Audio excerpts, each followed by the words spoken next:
വാശിയുടെ കാര്യത്തിൽ, ധൈര്യത്തിൻ്റെ കാര്യത്തിൽ ഇപ്പോഴത്തെ പിള്ളേരെ വെല്ലാൻ ഒരു തലമുറയ്ക്കും കഴിയില്ല. 18-സിനും കഴിയില്ല, 19-സിനും കഴിയില്ല.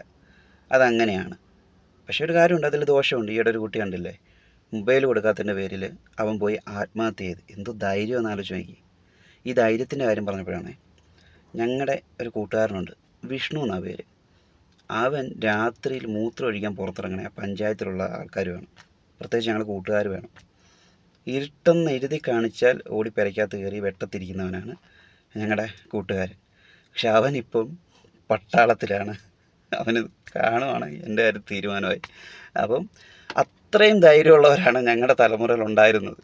പിന്നെ ഞങ്ങൾ വാശിയൊക്കെ കാണിച്ചേക്കുന്നതെന്ന് പറഞ്ഞാൽ വല്ല ബോളോ ബാറ്റോ ഒക്കെ മേടിച്ച് തരാത്തതിൻ്റെ പേര് വല്ല വാശിയോ ദേഷ്യമോ കാണിച്ച് ചിലപ്പോൾ പട്ടിണി അടക്കുമായിരിക്കും.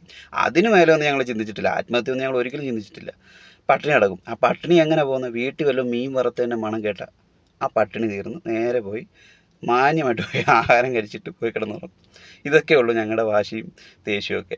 പക്ഷെ ഇപ്പോഴത്തെ തലമുറ സമ്മതിക്കണം കേട്ടോ, ഭയങ്കര തൻ്റെ ഇടമാണ്. പക്ഷേ കുറച്ചൊക്കെ റെസ്പെക്റ്റ് ആകാം എന്നെനിക്ക് തോന്നിയിട്ടുണ്ട്. എന്നാലും വേണം. കാര്യം ഇപ്പോൾ ഇപ്പോഴത്തെ കാലത്തൊക്കെ പിടിച്ച് നിൽക്കണ വെച്ചിട്ട് തൻ്റെ ഇടവും വാശിയൊക്കെ വേണം. എന്നെങ്കിൽ ഇപ്പോഴത്തെ കാലഘട്ടത്തിൽ പിടിച്ചു വയ്ക്കാൻ പറ്റും.